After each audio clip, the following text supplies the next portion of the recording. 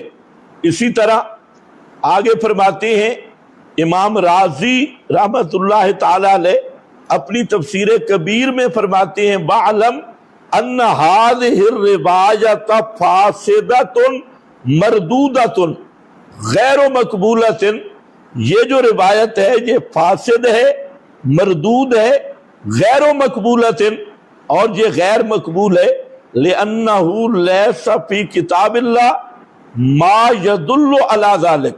فرماتے ہیں اس لیے کہ قرآن پاک میں اس کا کوئی اشارہ بھی موجود نہیں ہے، کوئی دلالت بھی اس میں نہیں ہے جو پیر صاحب کہہ رہے تھے قرآن پاک میں آیا ہے کہ وہ فرشتے عذاب ان کو دیا جا رہا ہے.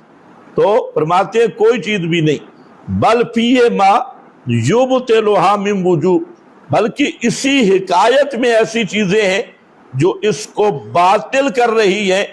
پھر علامہ رازی رحمت اللہ علیہ نے اس پہ دلائل دیے ما تقدم من الدلائل الدالۃ علی عصمت الملائکہ عن کل المعاصی.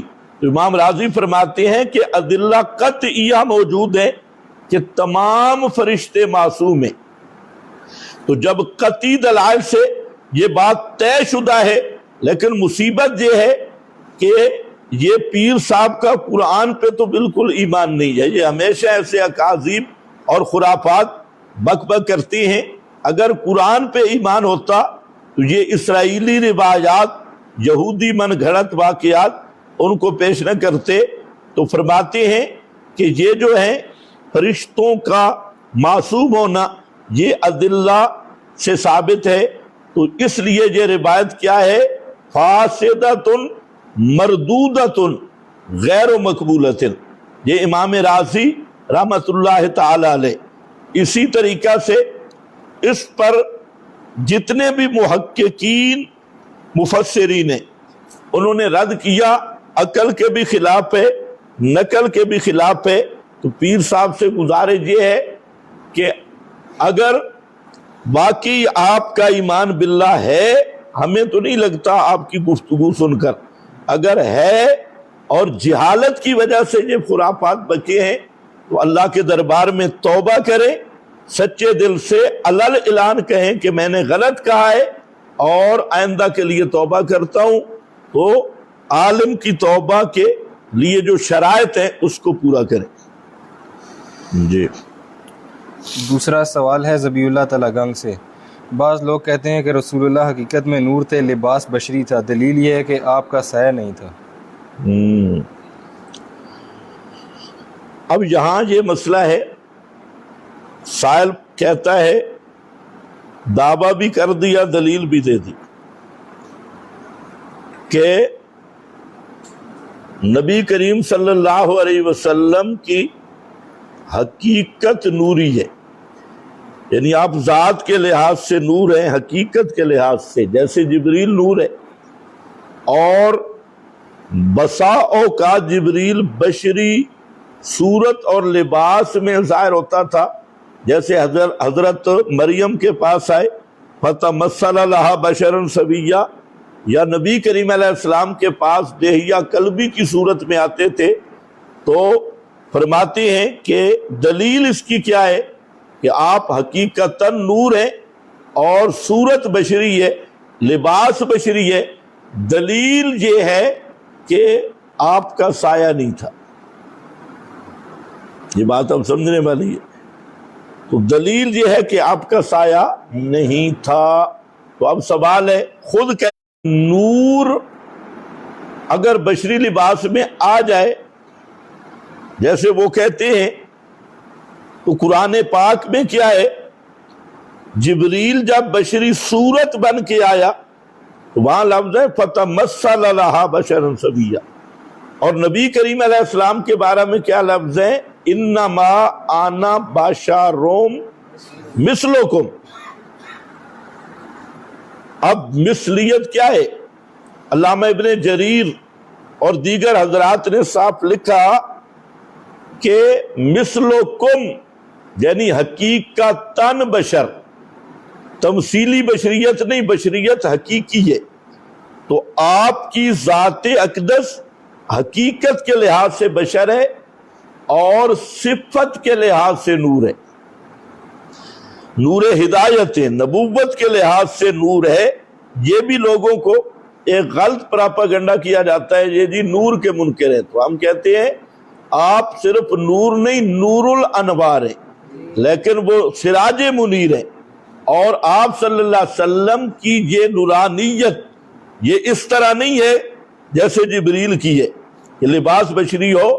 آپ اولاد آدم سے ہیں، حقیقی بشر ہیں، اندر باہر سے بشر ہیں، لیکن شان کے اعتبار سے افضل الخلق علی الاطلاق ہیں اور صفت کے لحاظ سے نور ہیں۔ آپ نور ہدایت ہیں صفاتی لحاظ سے۔ اب رہ گیا یہ مسئلہ جو اس نے دلیل دی کہ آپ صلی اللہ علیہ وسلم کا سایہ نہیں تھا، تو ہم کہتے ہیں اس پر کوئی آیت یا ایک صحیح حدیث پیش کر دیں۔ کوئی آیت نہیں ہے، کوئی صحیح حدیث بھی نہیں۔ موضوع اور ضیاف وہ بھی بعض راویوں کی گپیں جن کو محدثین نے کذاب تک کہا، تو صرف وہ خصائص کبریٰ سے سیوطی کی اور اس طرح کے وہ کیل کال بس ادھر سے لے لیے، پھر بزرگوں کے اقوال شروع کر دیے، فلانے بزرگ نے لکھا، فلانے نے لکھا۔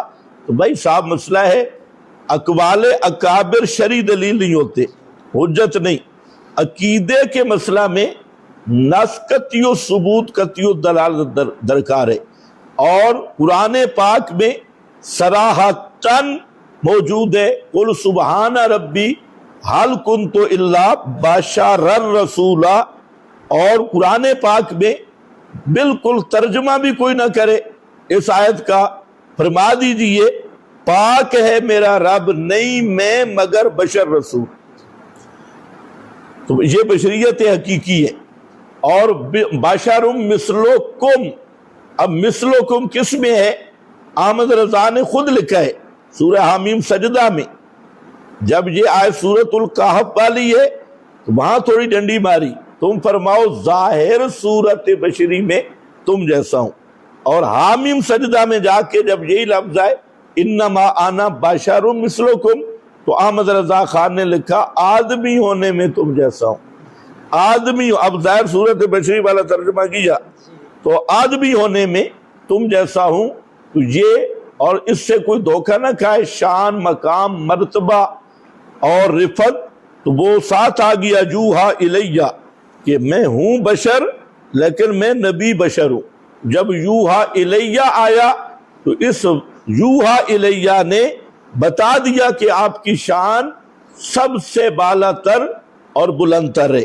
تو بہرحال اب جو سائے کا مسئلہ ہے، تو چونکہ اس کی دلیل ہے تو ہم کہتے ہیں اس پر واضح ثبوت لائیں کہ نبی کریم علیہ السلام کا سایہ نہیں تھا، جبکہ قرآن مقدس میں اور احادیث میں یہ بات موجود ہے کہ اللہ تعالیٰ نے سورۃ الرعد میں بھی اور بھی کئی مقام پہ ایک مضمون ذکر کیا ہے، تو اس کو ذرا دیکھیں تو فرمایا کہ یہ جو سائے کا مسئلہ ہے وَلِلَّهِ يَسْجُدُ مَنْ فِي السَّمَاوَاتِ، یہ آیت نمبر 15 ہے سورۃ الرعد کی۔ فرمایا وَلِلَّهِ يَسْجُدُ مَنْ فِي السَّمَاوَاتِ، اور اللہ ہی کا سجدہ کرتے ہیں جو آسمانوں میں ہیں، من، یہ من عام ہے، من فی السماوات، جو مخلوق آسمانوں میں ہے، والارض، اور جو زمین میں ہے، یہ من عام ہے۔ اور عام کا ضابطہ یہ ہے کہ اپنے تمام افراد کو قطعاً و یقیناً شامل ہوتا ہے۔ آگے فرمایا طوعاً وکرہن وظلالہم، یہ ہم ضمیر کا مرجع بوئی من ہے، بوئی من، کہ جو آسمانوں زمین کی مخلوق ہے ذوی العقول وہ اللہ کو سجدہ کرتی ہے، اور اس ذوی العقول مخلوق کے سائے بھی، تو یہ آیت بتا رہی ہے کہ نبی پاک کا سایہ بھی تھا، اور جتنا من کے افراد ہیں، اور یقیناً نبی کریم علیہ السلام بھی اس من کا فرد ہے، جب تک اس کی تخصیص کے لیے کوئی قطعی دلیل نہ ہو تو یہ اپنے عموم پر آیت ہے۔ تو آپ صلی اللہ علیہ وسلم کا سایہ بھی اس آیت سے ثابت ہے۔ پھر تائید کے طور پہ تائیداً 7 کے قریب روایات موجود ہیں، لیکن ہم اس کو اس آیت کی تائید میں پیش کرتے ہیں۔ یہ میرے پاس ہے مستدرک حاکم، اور اس کی روایت نمبر ہے 8456۔ اس میں نبی کریم علیہ السلام کی نماز کا واقعہ ہے کہ آپ صلی اللہ علیہ وسلم، یہ صلاۃ کسوف ہے کہ دیوار میں جنت اور جہنم کا منظر دکھایا گیا، جو بخاری شریف میں ہے ممثلتین فی الجدار، کہ جدار میں تمثیل ان کی دکھائی گئی۔ تو آپ صلی اللہ علیہ وسلم فرماتے ہیں کہ وہ اتنی قریب مجھ پہ پیش کی گئی، عرضت علی النار فیما بینی و بینکم حتی رأیت ذلی و ذلکم فیہا، حتیٰ کہ میں نے اس میں تمہارا اپنا سایہ بھی دیکھا، و ذلکم فیہا، اور تمہارا سایہ بھی دیکھا۔ تو آپ تو فرماتے ہیں ذلی، ذلی کا کیا معنی ہے؟ میرا سایہ، اور ذلکم کا معنی تمہارا سایہ۔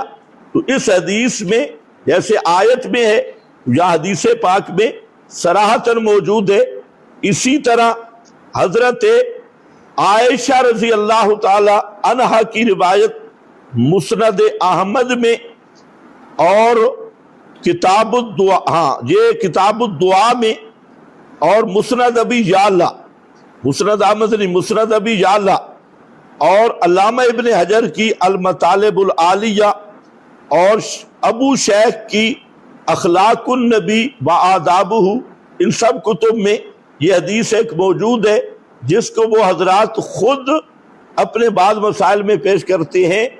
اس میں ویسے یہ حدیث کی کئی کتب میں موجود ہے، لیکن یہ جو کلمات ہیں ان کتابوں میں ہیں۔ حضرت عائشہ فرماتی ہیں کہ میں آپ کے پاس گئی تو آپ اپنے سجدے میں کہہ رہے تھے کہ سجد لک سوادی بخیالی، کہ اللہ تیرے سامنے میرا وجود بھی سجدہ کرتا ہے اور میرا سایہ بھی سجدہ کرتا ہے۔ ظلالہم، جہاں پر میں خود سجدہ کر رہا ہوں تیرا، اور میرا سایہ بھی تیرا سجدہ کرتا ہے، اور آمن بکا فؤادی، میرا دل تجھ پہ ایمان لاتا ہے۔ یہ کتاب الدعا طبرانی کی ہے، مسند ابی یعلا، المطالب العالیہ، اخلاق النبی، اس میں یہ حدیث موجود ہے۔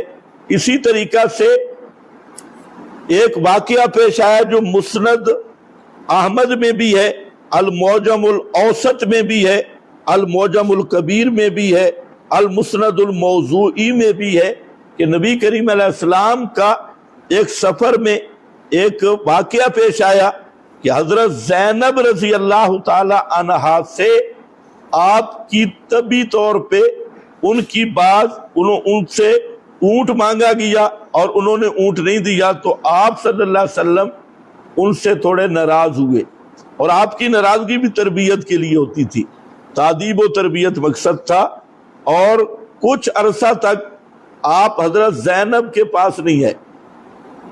حضرت زینب کہتی ہیں کہ میں اپنے گھر میں تھی، اب یہاں مختلف کلمات ہیں، یہ جو مسند کے ہیں تو اس میں آ رہا ہے فرعت ذلہ، تو حضرت زینب اپنے گھر میں تھی تو حضرت زینب نے آپ کا سایہ دیکھا، فقالت ان ھذا لذل رجل، تو حضرت زینب کے خیال میں تجھے نہیں تھا کہ آپ آئیں گے، تو اس لیے انہوں نے سمجھا کہ یہ کسی آدمی کا سایہ ہے، تو نبی کریم علیہ السلام آپ کے پاس پہنچے تو وہ آپ کا سایہ تھا، فدخل النبی صلی اللہ علیہ وسلم۔ اسی طرح یہ مجمع الزوائد میں وہاں پر بھی یہ حدیث موجود ہے، حضرت زینب کا واقعہ تو مختلف کتابوں میں ہے۔ تو میں عرض کر رہا تھا کہ سورۃ الرعد کی اس آیت کے عموم میں آپ بھی داخل ہیں، اور یہ روایات اس پر ہم نے بطور تائید و تشریح کے پیش کی ہے، دار و مدار اسی آیت پر ہے۔ تو بہرحال جو کہتا ہے کہ آپ صلی اللہ علیہ وسلم کا سایہ نہیں تھا اس کے ذمہ ثبوت ہے، کیونکہ حقیقت نور والے دعویٰ کی اس کی دلیل ہے، تو دلیل کا ثبوت درکار ہے۔ تو ہم کہتے ہیں کوئی دلیل لاؤ صحیح ہو کہ نبی کریم علیہ السلام کا سایہ نہیں تھا، لیکن ہمیں پتہ ہے جو پیش کریں گے، تھانوی صاحب نے لکھا، حضرت گنگوئی صاحب نے لکھا، فلانے دیوبندی نے لکھا، فلانے دیوبندی نے لکھا۔ بھائی علماء بریلی ہوں یا علماء دیوبند ہوں، وہ اپنے اپنے طبقہ کے لیے قابل احترام ہو سکتے ہیں، لیکن ان کے اقوال شرعی دلیل نہیں ہو سکتے۔ تو بہرحال یہ جو مسئلہ ہے یہ بالکل واضح ہے کہ آپ صلی اللہ علیہ وسلم کی بشریت قطعی ہے، اسی لیے علماء نے تصریح کی ہے کہ جو آدمی نبی پاک علیہ السلام کی بشریت کا منکر ہے تو اس کو سمجھائیں گے، اگر جاہل ہے، غبی ہے، مولوی ہے تو کافر ہے، اور اگر عوام الناس میں ہے، غبی قسم کا آدمی ہے، غبی کا معنی جس کا ذرا اوپر والی منزل بھی کمزور ہو، تو اس کو ہم سمجھائیں گے۔ ان جہادہ فحکمنا بکفری، یہ روح المعانی میں ولی الدین عراقی کا فتویٰ موجود ہے، اور یہ ہے لقد من اللہ علی المؤمنین اذ بعث فیہم رسولا من انفسہم، جہاں غلام رسول سعیدی صاحب پریشان ہو گئے کہ اللہ فرماتے ہیں میں نے مومنوں پہ احسان کیا، بشر نبی بھیجے، من انفسکم من انفسہم من جنسہم، بشر نبی بھیجا، اور کہتے ہیں کہ ہمارے ساتھی کہتے ہیں نبی بشر ہے ہی نہیں، تو پھر احسان کس پہ ہے؟ غلام رسول سعیدی کو اشکال ہوا، اگر مجھے ملتا تو اشکال نہیں تھا، کیونکہ وہاں اللہ نے فرمایا لقد من اللہ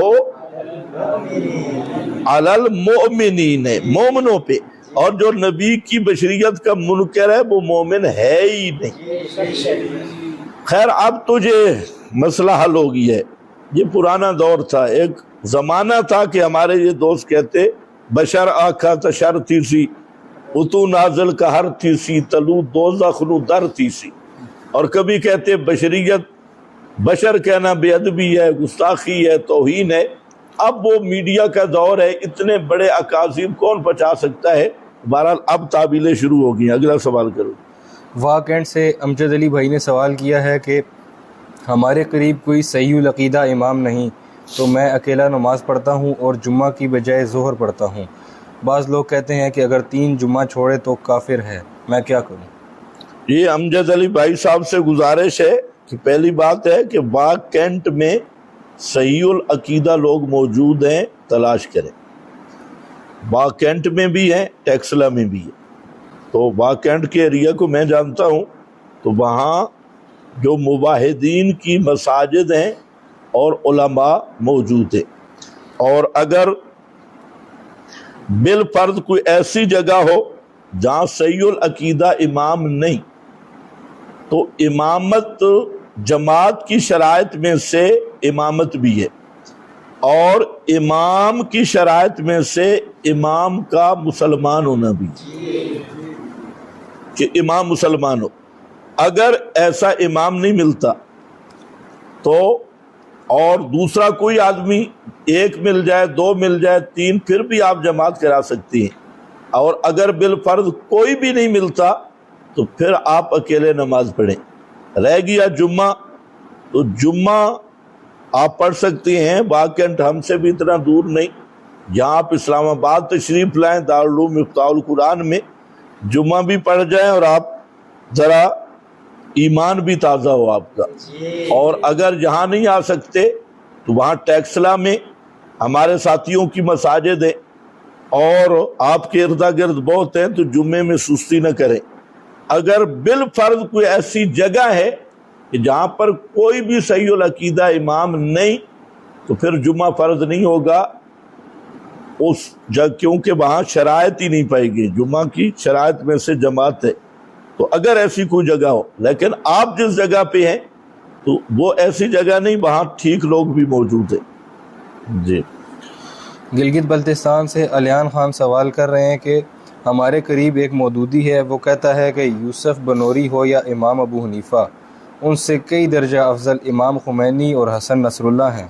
اس شخص کے بارے میں کیا حکم ہے؟ اس شخص کے بارے میں حکم تو خود پہلے لگا ہوا ہے کہ مودودی ہے۔ مودودی ہونا خود ایک حکم ہے، کیونکہ مودودیت پہ حکم لگ چکا ہے۔ مودودی جو ہے یہ روافض کی بی ٹیم ہے، بلکہ روافض کہ یہ لوگ جو ہیں مذہب روافض اور ابن سبا کے یہ دائی ہیں، اور ان کی دعوت زیادہ مؤثر ہے اہل سنت میں۔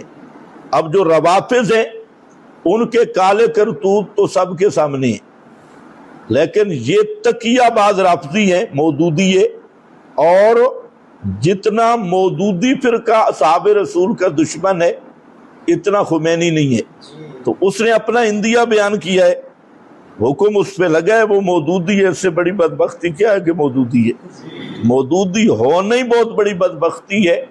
تو وہ یہ گمراہ مودودی ہے، اور جو مودودی کی خلافت و ملوکیت ہے وہ ایران کے مدارس میں پڑھائی جاتی ہے، کیونکہ صحابہ کرام پر جتنی تنقید مودودی نے کی ہے شاید کہ اتنی خمینی نے بھی نہ کی ہو۔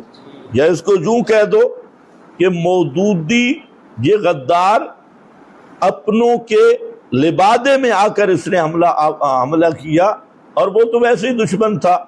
باقی مودودیوں کے نزدیک تو یہ صحیح ہے کہ امام ابو حنیفہ رحمہ اللہ سے ان کے نزدیک خمینی افضل ہے، کیونکہ ان کا دادا ہے۔ اور یہ جو حسن نصر اللہ ہے حزب الشیطان کا، تو یہ حسن نصر اللہ یہ 25 لاکھ سنی مسلمانوں کا قاتل ہے۔ شام میں جو کچھ اس نے کیا، عراق میں جو کچھ کیا، اور اب تو یہ اللہ تعالیٰ کا انتقام ہے کہ خنزیر اور کتے کی لڑائی شروع ہو گئی ہے۔ ورنہ ابن سبا کی پارٹی وہ جہاد کرے سوال ہی نہیں پیدا ہوتا۔ پھر شیعہ کا اپنا مذہب یہ ہے کہ جب تک وہ جو امام غیب ہے جب تک اس کا ظہور نہیں ہوگا تو جہاد حرام ہے۔ شیعہ کے ہاں تو جمعہ بھی حرام ہے، کیونکہ جمعہ بھی اس نے پڑھانا ہے جو ابھی آئے ہی نہیں، بیچارے صبح و شام دعا کرتے ہیں۔ تو خیر میں اس پہ لمبی بات نہیں کرتا، تو میں عرض کرتا ہوں کہ شیعہ مذہب میں جہاد ہے ہی نہیں، تو وہ جہاد کریں گے کیا؟ تو اصل میں اب بیچارے ان کو رگڑا یہ لگا ہے کہ انہوں نے حماس سے دھوکہ کیا۔ حماس کے لوگ اور القسام کے لوگ وہ خالص مواحدین ہیں، اور انہوں نے ان کے ساتھ دھوکہ کیا کہ ہم آپ کا تعاون کریں گے۔ اور یہ کوئی آج کی بات نہیں ہے، 14 صدیاں اسلام کی دیکھیں تو ابن سبا کے مذہب کی بنیاد ہی دغا بازی پہ ہے، دھوکے پہ ہے اور مسلمانوں کو نقصان دینا ہے۔ تو 11 مہینے تک 12 مہینے تک یہ لارے لگاتے رہے، لیکن اللہ کی طرف سے پھر ان پہ بھی آ گئی۔ اب جو دیگر مسلمان ہیں، یہاں ویسے ایک بات یہ ہے کہ جو ہمارے عرب کے حکمران ہیں یا ہمارے ملک کے حکمران ہیں، تو یہ بھی یاد رکھیں اگر اس طرح بے غیرت بن کے رہے اور فلسطین کے مظلوم مسلمانوں کے پر جو کوئی ظلم ہوا ہے اس ظلم کے خلاف آواز نہ اٹھائی، یہ مصیبت ان کے گھروں میں بھی آئے گی، ان کے گھروں میں بھی آئے گی، کیونکہ یہ یہود اور صلیب کا ایک سوچا سمجھا سکیم اور منصوبہ ہے، تو اس سے بچے گا کوئی بھی نہیں۔ تو بہرحال اگر ایران اور اسرائیل کی لڑائی ہو جاتی ہے، اور حزب اللہ، اب دیکھیں ایران کتنا سمجھدار ہے، 2 حملے کر چکا ہے، لیکن الحمدللہ ایک بلی بھی شہید نہیں ہوئی، بلی بھی نہیں مری، کتنا ماہر ہے۔ اور اسرائیل اس کو دھمکیاں دیتا ہے کہ اس کو تو یہ خود جو ہے نا یہ ایک ہی جنس ہے، وہ دادکی ہیں اور یہ پوتی ہیں، تو اگر لڑائی ہو جائے تو کبھی کبھی جنگل میں خنزیر بھی آپس میں لڑ پڑتی ہیں، تو اس میں تعجب کی بات نہیں ہے۔ باقی مودودیے بالکل ان حسن نصر اللہ اور روافض سے بھی زیادہ خطرناک ہے، اپنے عقائد، اپنی سوچ، اپنی فکر کے اعتبار سے۔ اس لیے اگر مودودی خمینی کی تعریف کریں تو پہلے معروف جملہ ہے مودودی خمینی بھائی بھائی، یہ تو کسی نے کتاب بھی لکھی ہے، مودودی خمینی بھائی بھائی، یہ تو ٹھیک بات ہے، وہ ہم اس سے کچھ بھی نہیں کہتے، اس پر حکم مودودی ہونے والا عذاب کافی ہے۔ جی گلگت سے محمد فاروق سوال کرتے ہیں کہ بعض عوام الناس لمبے بالوں پر اعتراض کرتے ہیں، اس کا جواز کیا ہے؟ بھائی عوام الناس داڑھی پہ بھی اعتراض کرتی ہے، لمبے بالوں پہ بھی اعتراض کرتی ہے، عوام الناس تو نمازوں پہ بھی اعتراض کرتی ہے۔ تو مسئلہ یہ ہے کہ نبی کریم صلی اللہ علیہ وسلم کے بال مبارک یہ ایک تفصیل طلب موضوع ہے۔ بہرحال آپ کی زلفیں اور ان کی مختلف مقداریں یہ صحیح احادیث سے ثابت ہیں، اور بالوں کو سنوارنا بھی ہے۔ بسا اوقات یہ ہوتا ہے کہ آدمی لمبے بال رکھتا ہے اور بچے بھی ڈرتے ہیں، تو اس سے بھی بچنا چاہیے۔ تو بالوں کو سنوارنے کا حکم بھی ہے، داڑھی کو بھی سنوارنے کا حکم ہے۔ یہ جو ناف تک لمبی داڑیاں رکھ کے پھر موٹر سائیکل پہ بیٹھ جاتے ہیں، انہیں بھی مہربانی کرنی چاہیے، یہ سنت کے لیے استہزاء کا ذریعہ بنتے ہیں، مذاق کا ذریعہ بنتے ہیں۔ بہرحال لمبے بال رکھنا، زلفیں رکھنا، وپرا رکھنا، لما رکھنا، کانوں تک رکھنا، کندھوں تک رکھنا، یہ سب ثابت ہے۔ جی عبد القیوم کوٹ قاضی سے سوال کر رہے ہیں کہ عرس منانا، گانا گانا، قبروں پر چادریں چڑھانا جائز ہے یا نہیں؟ حضرت تو پرانے پتھر دور کا سوال کیا، عرس منانا، گانا گانا، یہ کچھ سوال ہے؟ گانا گانا، طبلے بجانا، چادریں چڑھانا، یہ جائز ہے یا نہیں؟ تو یاد رکھو یہ سب اہل عجم کی خرافات ہے۔ جی حدیث میں یہود و نصارہ پر لعنت کی گئی ہے، سوال یہ ہے کہ عیسائیوں کے نبی تو حضرت عیسیٰ ہیں جو زندہ ہیں، ان کی قبر نہیں، تو نصارہ کس نبی کی قبر پوچھتے تھے؟ معاذ گڑھی پشاور۔ اچھا ماشاء اللہ، پشاور سے سوال ہے، یہ آنا چاہیے تھا۔ تو مسئلہ یہ ہے کہ معاذ بھائی کو سمجھنا چاہیے کہ اس کے کئی جواب ہیں۔ جواب کا مطلب ہوتا ہے اشکال کی توضیح کر لی جائے تو جواب خود بخود آ جاتا ہے۔ مسئلہ کیا ہے کہ ایک نبی کا انکار سب انبیاء کا انکار ہے، اور کسی سچے نبی پر ایمان لانے میں داخل ہے تمام سچے نبیوں پہ ایمان۔ ہمارے نبی کون ہیں؟ حضرت محمد الرسول اللہ صلی اللہ علیہ وسلم۔ لیکن آپ پر ایمان لانا میں پہلے انبیاء کی تصدیق، ان پہ بھی ایمان لانا ضروری ہے۔ اگر ایک آدمی محمد الرسول اللہ پہ ایمان رکھتا ہے، حضرت موسیٰ کو نہیں مانتا نبی، حضرت عیسیٰ کو نہیں مانتا، حضرت ابراہیم کو نہیں مانتا، تو اس کا محمد رسول اللہ صلی اللہ علیہ وسلم کے ساتھ ایمان معتبر نہیں ہوگا اور ہماری شریعت میں وہ کافر ہوگا۔ تو خلاصہ یہ ہے کہ جس طرح مسلمان محمد رسول اللہ صلی اللہ علیہ وسلم اور آپ کی نبوت پہ ایمان کے شرائط سمجھو یا اس کی ماہیت سمجھو اس میں داخل ہے، پہلے انبیاء پر بھی ایمان لانا، تو عیسائی بھی جب حضرت عیسیٰ پہ ایمان لائے تو پہلے سابقہ انبیاء پر بھی ان کا ایمان اسی ایمان بے عیسیٰ کی ماہیت میں داخل ہے۔ تو اس لیے یہ کہنا کہ ان کا نبی صرف عیسیٰ تھے، یہ جہالت ہے، یہ اصل بات نہیں ہے۔ لیکن یہ سمجھے گا وہ کہ جس کے سر میں خشکی نہ ہو۔ بات تھوڑی سی باریک ہے لیکن ہم اس کو موٹا کر کے بھی سمجھا دیتے ہیں۔ تو اصل بات یہی ہے کہ حضرت عیسیٰ پہ جب ایمان لائیں گے تو پہلے انبیاء پر ایمان نہیں لائیں گے، تو پہلے انبیاء پہ جب ایمان لایا تو وہ بھی انبیاء ہم ہے، تو ان پہ جب ایمان لائے۔ اور دوسری بات یہ ہے کہ اگر یہ بات بھی سمجھ نہیں آئی تو دوسری بات سمجھ لیں کہ یہ روایت اس کی تخریج کر لیں۔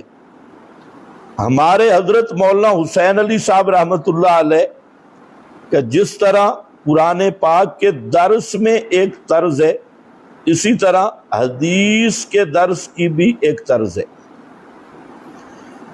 اور وہ بھی بڑی منفرد ہے۔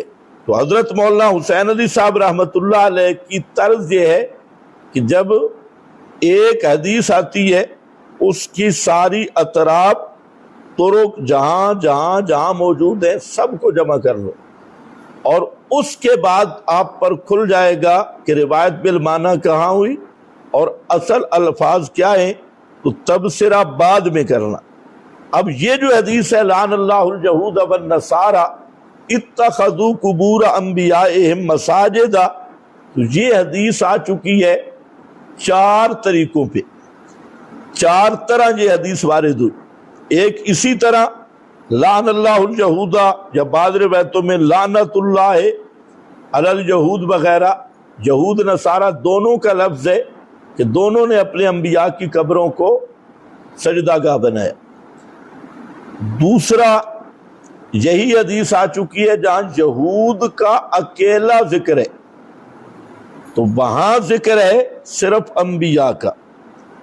تیسرا طریق ہے جہاں نصارہ کا الگ ذکر ہے، وہاں اذا مات فیہم الرجل الصالح او العبد الصالح بنوا علی قبرہ مسجدا۔ اور چوتھا طریق ہے مفصل، وہ طریق کیا ہے کہ لعن اللہ الجہود والنصارى اتخذوا قبور انبیائہم وصالحیہم مساجدا۔ تو اب یہ طریق محدثانہ ہے تو صالحیہم کا لفظ آ گیا۔ تو اب یہ حدیث کیا بن، اصل الفاظ یہ ہیں، یہ مفصل ہے، جہاں صرف یہود کا تذکرہ ہے اجمال ہے، جہاں صرف نصارہ کا تذکرہ ہے اجمال ہے، جہاں یہود و نصارہ کے تذکرے کے بعد صرف انبیاء کا تذکرہ ہے اجمال ہے۔ اور مفصل روایت، پوری روایت یہ ہے کہ اللہ کی یہودیوں پہ بھی لعنت ہو، عیسائیوں پہ بھی، کہ انہوں نے اپنے انبیاء اور صالحین کی قبروں کو سجدہ گاہ بنایا۔ تو میرا خیال ہے اب مسئلہ حل ہو گیا ہوگا، اور اگر اب بھی حل نہیں ہوا تو ہمارے پاس ایک اور حل بھی موجود ہے، لیکن میرا خیال ہے یہ حل ہو جائے گا تو اتنی کافی ہے۔ چلو جی۔ علامہ سیوطی فرماتے ہیں کہ قرآن میں 20 آیات منسوخ ہیں، شاہ ولی اللہ فرماتے ہیں کہ 5 منسوخ ہیں، اور مولانا حسین علی فرماتے ہیں کہ کوئی آیت منسوخ نہیں۔ اس نقطہ کو تسلیم کرتے ہوئے شیعہ جو روایات تحریف پر پیش کرتا ہے اس کا جواب کیسے دیں؟ اب بات ذرا سمجھو، سائل نے سوال یہ کیا ہے کہ علامہ جلال الدین سیوطی صاحب فرماتے ہیں کہ موجودہ قرآن میں 20 آیات منسوخ ہیں۔ حضرت شاہ ولی اللہ محدث دہلوی رحمۃ اللہ علیہ الفوز الکبیر میں انہوں نے 5 آیات کے نسخ کا قول کیا اور 15 کی توجیہ کر دی. ایسا معنی بیان کیا کہ جو منسوخ نہیں. اور امام الموحدین مجدد وقت حضرت مولانا حسین علی صاحب رحمۃ اللہ علیہ انہوں نے ان 5 کا بھی ایسا معنی کر دیا کہ اب قرآن میں جو مطلوب آیات ہیں ان میں کوئی ایسی آیت نہیں ہے جس کو علی الاطلاق منسوخ کہا جائے. بس یہ بات تو بالکل صحیح. لیکن اگر سائل نسخ کا معنی سمجھ جائے تو یہ اشکال ہوتے ہی نہیں. منسوخ التلاوت والحکم، منسوخ التلاوت والحکم، تلاوت بھی منسوخ ہے. تیسری قسم وہ ہے کہ تلاوت باقی ہے، حکم منسوخ. تحریف کہتے ہیں جو مولانا حسین علی صاحب رحمہ اللہ اور حضرت شاہ ولی اللہ یا علامہ جلال الدین سیوطی نے کہا کہ اب قرآن میں ناسخ نہیں ہے، جو آیات موجود ہیں سب کی توجیہ ہو سکتی ہے، 20 کی یا 5 کی، 5 تک، یا مولانا فرماتے ہیں سب کی. تو یہ کون سی قسم ہے؟ ایک قسم ہے. اور وہ قسم کیا ہے کہ منسوخ الحکم ہو اور تلاوت باقی ہو. تو اس میں بات ہے جو دفعتین موجود ہے ہمارے پاس قرآن. اور دوسری صورت میں نے کیا بتایا کہ تلاوت بھی منسوخ، حکم بھی منسوخ، منسوخ التلاوت والحکم. اور تیسری کیا ہے کہ تلاوت منسوخ لیکن حکم باقی، جیسے رجم کی آیت ہے. تو یہ نسخ کی قسمیں ہیں، تو ان کی تو بحث ہی نہیں کی. اور جو روافض ہیں وہ ان روایات بھی تعریف کرتی ہیں. پھر دوسرا مسئلہ یہ سمجھنے والا ہے کہ اہل تشیع اور اہل سنت اس بات پہ ناسخ پہ متفق ہیں کہ ناسخ اور چیز ہے، تحریف اور چیز ہے. اس کی مثال آپ سمجھے کہ ناسخ کی مثال ہے طبیب کے نسخے کی، کہ طبیب حکیم جو ہوتا ہے ماہر، وہ مریض کے صحت کے حالات کے موافق نسخہ بدلتا ہے. لیکن بدلتا کون ہے؟ حکیم. یہ نسخ کی مثال ہے. اور حکیم کو علم ہوتا ہے کہ یہ دوائی اتنے دن تک چلے گی، پھر اس کے بعد نسخہ بدل جائے گا. تو نسخ بھی بیان و انتہاء الحکم کا نام ہے کہ اس حکم کی انتہا کا بیان. تو اور جو تحریف ہے، تحریف حکیم کی طرف سے نہیں. اس کی مثال ہے حکیم نے جو نسخہ دیا ہے مریض خود اس میں گڑبڑ کرے اور وہ بدلے. تو تحریف وہ مخاطبین کی طرف سے ہوتی ہے اور ناسخ متکلم کی طرف سے ہوتا ہے. تو ناسخ اور تعریف جمع کیسے ہو سکتی ہے؟ یہ اور پھر یہ ہے کہ اہل تشیع کے ہاں جو معیار ہے، ان کے ہاں ایک تو متواتر روایات ہے. ان کے مذہب کے مطابق ان کا دعویٰ ہے کہ متواتر روایات ہیں. کس پر؟ ناسخ پہ نہیں، لفظ تحریف کا موجود ہے. اور حرف و بدل و زید و نقص، یہ لفظ موجود ہیں. اور پھر ایک تو ان کے مذہب میں روایات متواتر ہیں، پھر یہ ہے کہ ان کے ائمہ کی تصریح ہے، ان کے جو ذمہ دار علماء ہیں وہ تصریح کرتے ہیں کہ یہ کیا ہے؟ تحریف ہے. روایات بھی متواتر اور ان کے ائمہ کی تصریح بھی موجود ہے، اقرار بھی موجود ہے. تو ہم کہتے ہیں کہ کوئی ایک روایت متواتر نہ ہے، ایک روایت متواتر ہو، کیونکہ ہمارے ہاں قرآن متواتر ہے. جب قرآن متواتر ہے تو ایک روایت لائیں متواتر جو تحریف پہ دلالت کرتی ہو اور ہمارے کسی امام نے کہا ہو کہ یہ مثبت تحریف ہے.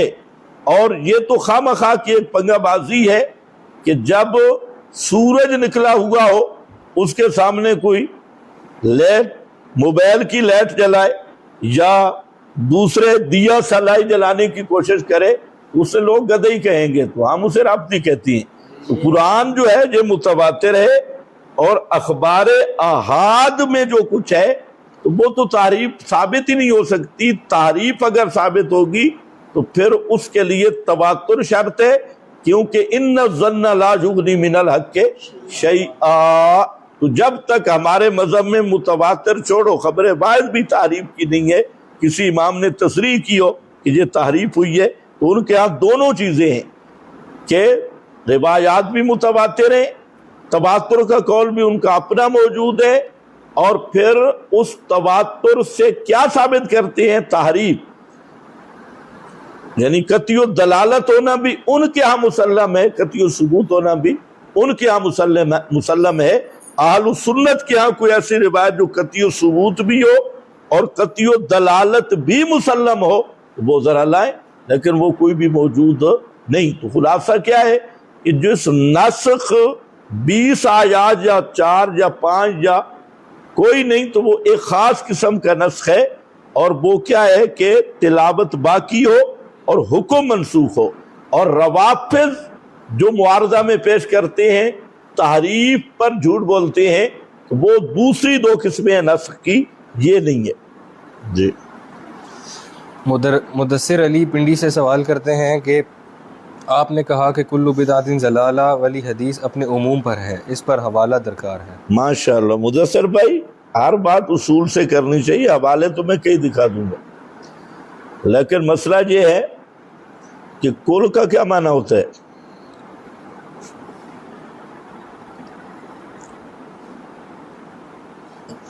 اگر کسی مدرسہ میں پڑھا ہے مدثر بھائی تو نور انوار دیکھ لینا، حسامی دیکھ لے، توضیح طلبی دیکھ لے کہ ادات عموم میں سے ایک کل بھی ہے۔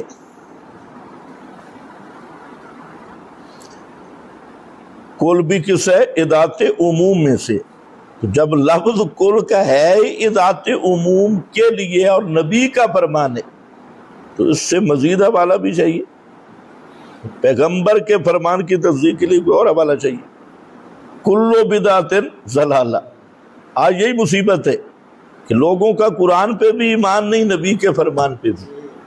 قرآن پیش کرو تو کہتے ہیں بزرگ پیش کرو، حدیث پیش کرو تو حوالہ چاہیے۔ بھائی کل تو ہے اپنے عموم پر، حوالہ بھرمار ہے، شاشی، نور انوار، حسامی، مبسوط، سرخسی، ہاں آگے چلتے جاؤ، جتنی بھی اصول حنفیہ کی کتب ہیں، منار دیکھیں اور شروحات دیکھیں، سب کشف الاسرار دیکھیں، سب میں یہ حوالہ موجود ہے کہ کل عموم کے لیے ہوتا ہے، اور عام کی تخصیص کے لیے دلیل چاہیے، عموم کے لیے دلیل نہیں ہوتی، وہ تو ہے ہی عام۔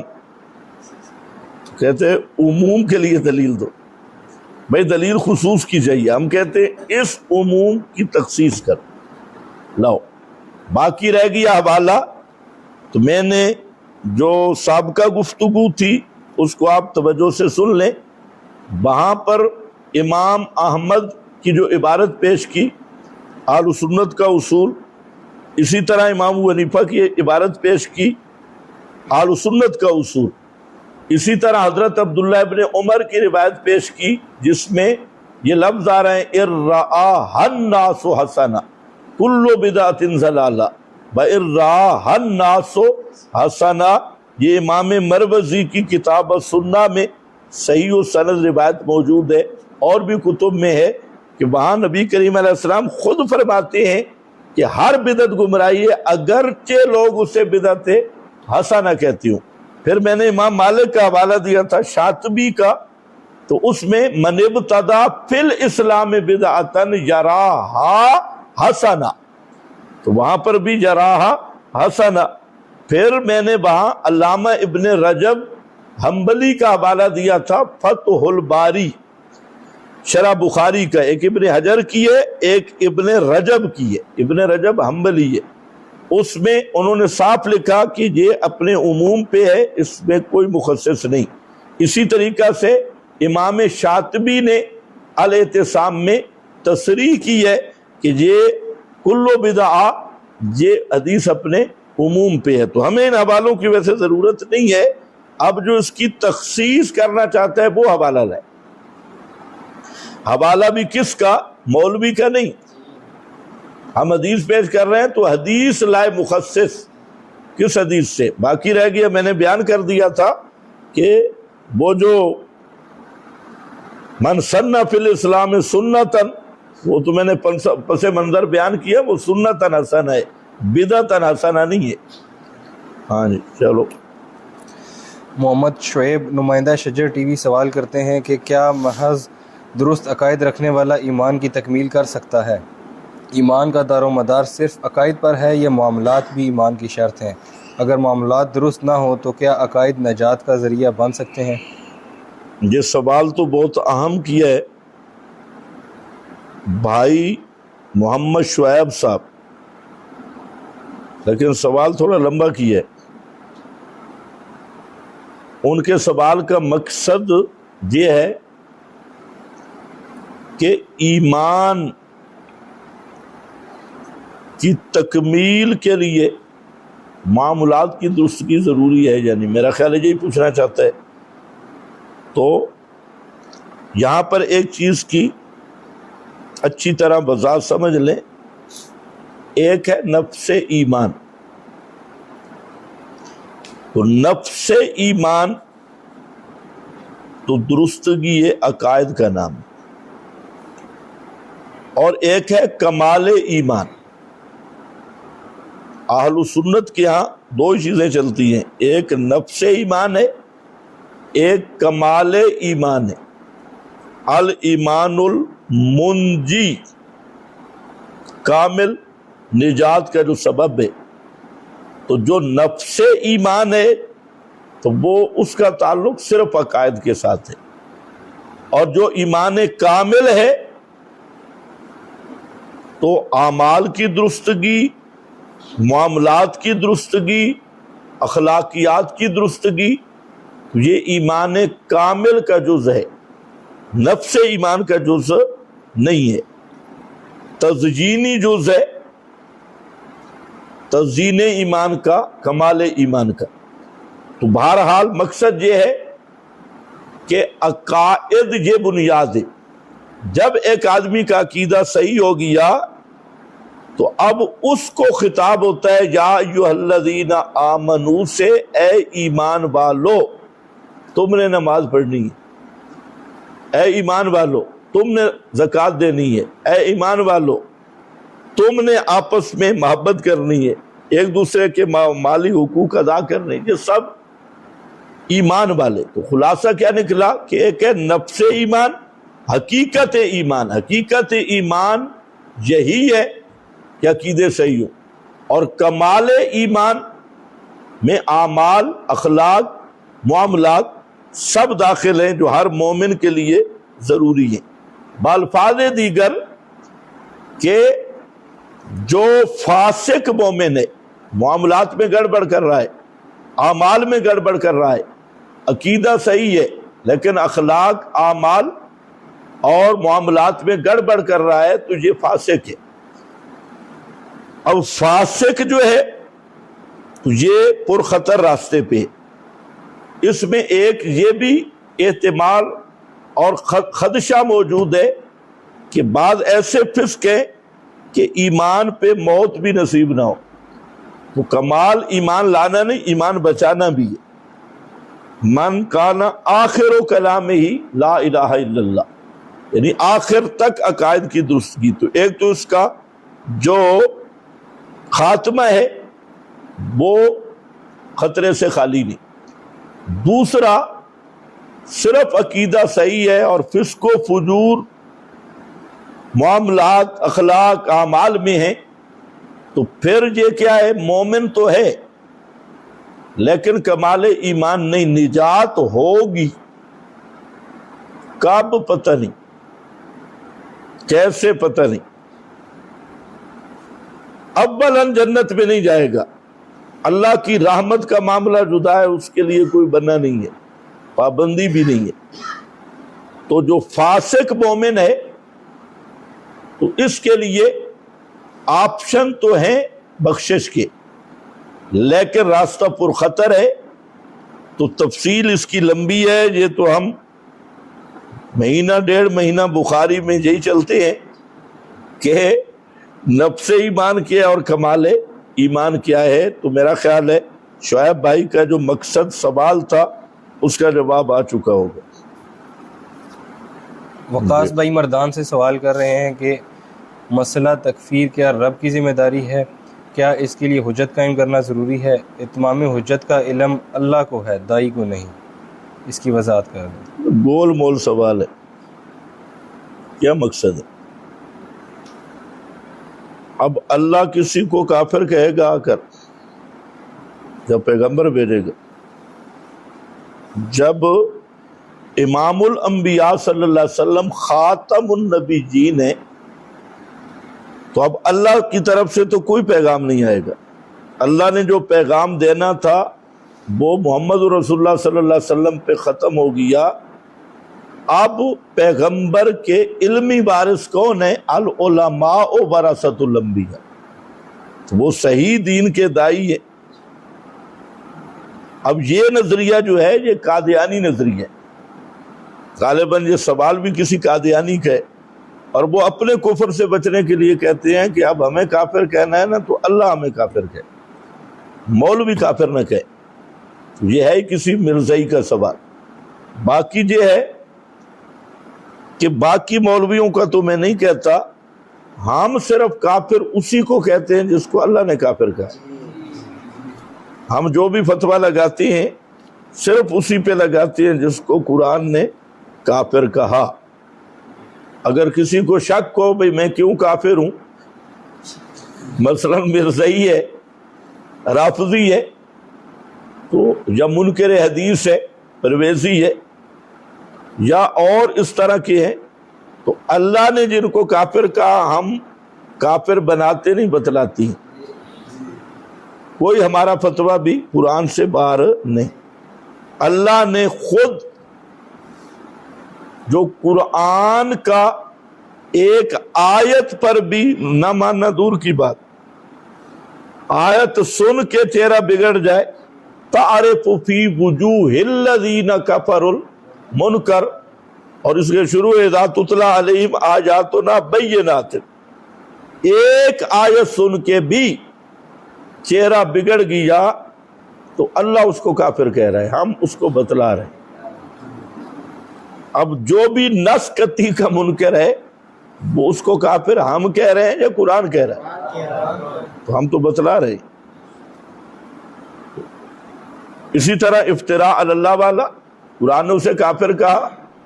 اسی طرح وہ آدمی کہ کہتے ہیں اوحی الی ولم یوحا الی، کہتے ہیں مجھ پہ وحی آ رہی ہے حالانکہ اس پہ وحی نہیں آئی، تو قرآن نے اسے کافر کہا۔ تو یہ ایک جہالت ہے۔ تو اللہ تعالیٰ نے پیغام آخری نبی پہ مکمل کیا، اب اس پیغام کا نفاذ اور ان احکام کا اجرا ورثۃ الانبیاء، جو سچے دین کے دائی ہیں، وہ انبیاء کی وراثت میں وہی احکام جاری کریں گے، چاہے کفر کے ہوں یا اسلام کے، اور انہی کا وہ نفاذ کریں گے۔ تو اگر اس پہ بھی راضی نہیں تو پھر ہمارے پاس تشریف لے آ، کوئی بھی کفری عقیدے والا ہے تو اس کو میں دکھاؤں گا قرآن نے کافر کہا ہے۔ باقی اصول یہی ہے کہ کافر وہی ہوتا ہے جو نص قطعی سے ثابت شدہ مسئلے کا انکار کرے، وہ کافر ہے۔ اب اس میں تھوڑی سی تفصیل ہے، بعض وہ مسائل ہیں جو بدی بھی ہیں قطعی بھی ہیں۔ بدی کا مطلب مجتہد بھی جانتا ہے، غیر مجتہد بھی جانتا ہے، تو اس کا انکار کرنے والا کافر ہے، اور اس مسئلے کا بدی ہونا اتمام حجت ہے۔